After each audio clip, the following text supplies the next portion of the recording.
The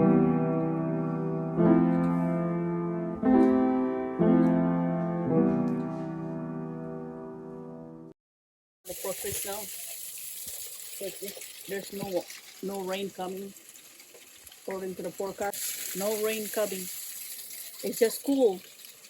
So fruit trees, yeah, gonna water it like 2 times a week. Water it good. Water it good. All right, we're here just to water our fruit trees because there's no rain whatsoever. But anyway, we just water our fruit trees because all or some of our veggies is probably in the last legs now because it's already cold. And oh, you see these tomatoes right here? They're really making a bunch of green tomatoes. And before winter comes, this one will not gonna ripe. But green tomatoes are still good to eat. You can make it fried it into a green fried tomatoes. There's a bunch in here. Over there, some of them already kind of done, but there's some over there. It's really lots over there. So it's still coming up, but it will not gonna get ripe anymore. Mulberry fruiting tree. It's like a berries.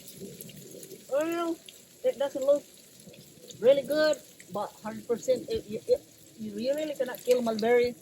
It's high, but the survival rate is really high. So it will coming up on summer or spring. That's for okay. This area right here, we put some of these trellis up here. I was planning to make this one into a greenhouse if I can find a kind like a big tarp, clear tarp. So this really where I put my pots, my plants that I'm gonna save for next year. So this is the plan. Gonna have to cover it, make it into a greenhouse. Hopefully I can find a big clear tarp. Anyway, that's what it is so far. It's almost done. And look, if you can see all that place up there, all that okra there are almost done. Anyway, we already got a lot put up in the freezer, so thank you, Lord. We're almost very done gardening on this year. And one thing, a couple years ago, I mean 5 years ago, I think, I found a lady on my route. I deliver mail, so I found a lady on my route. She loved to do gardening in winter time, but she have a kind of little greenhouse. It's kind of like a tunnel greenhouse. That's what she got, a tunnel one. Man, she said one thing of winter gardening is no bugs, no aphids, no worms, no caterpillars, nothing. She said it's the best time to garden of the year. I said, really? So I go like this. So that's why we come up or putting up like this. I'm planning to do some, just, she only got like grows like onions, you know, those vegetables that love cold, cabbages, brassica family, those collard greens, beets, carrots, they love colds.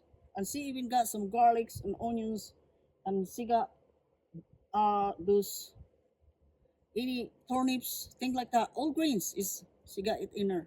So hey, I was like, it opened up my eyes. I was like, I think I will try. So that was just I think. So hopefully I tried to make this one right here. It's not big. It's just a little area right here. So I can have some green veggies on winter time. So I'll try. Just keep my finger crossed. Okay. See this one right here is a fruit. This one is a hybrid. I mean, it's a mixed of plum and a mix of that he likes the fruits that he likes. Apricot. Apricot, plum and apricot, and he called this one fruit. Last year it makes a lot. We missed to harvest it, but it's all right. But this one, it looks like this during like in summer, but on spring it really pour back up, and it really make a lot like a plum. Guys, plant a plum. Plum is always making a bunch of food, a bunch of fruit. So yeah, this area right here, we planted it last spring. This should be a broccoli, but it's a perennial kind broccoli. But I realized it attacked by bugs, by worms. See, but I already see that worms, that kind of worms. I come right here. I just pinch it just like that, kill it one by one. But I'm gonna have to do it, and you'll be surprised. That's why I also observe that if you do some gardening, you plant in this area some, and that other area some, and the back area some. Because if you plant it in one area, then it will attack. It will attack, and you got nothing left. See, because I realize it, this area right here is attacked by worms, but that area over there, I got some cabbages down there. Oh, over here, it's not attacked at all. This one right here is not attacked at all. But over there, it's attacked real bad. So thankfully, I got some in the back, and I got some in the front, and right here, this area right here is very shaded area, very shaded, highly shaded, 90% maybe. No sunlight at all, but the cabbages they love even if they no sunlight. And one thing I realized also, they love no shade, no sunlight. Is this one too. This one right here, this longevity spinach. They love shade area too, but they love sunshine and they love shaded area. So this really good to plant also. And you can, it's a spinach. You can use it in everything. Eat it, you can eat it raw, eat it like a salad, you can cook it. So what I did on this one right here, because they are very, right here are very thick, super thick. So, and this one grew by cuttings too, like this one. This one's supposed to be a perennial collard greens. They call this one tree collards, and very highly resistant, not even touched by bugs, and it's just closely right here. But this, see these worms are here. There's really that worms. Just see that worms. That's what caterpillar right there. I mean, they like it. What I do is I just pinch it everything one by one on here, because it's not a big area anyway. I can do that part. Just kill it one by one. So what I do in this one, I cut some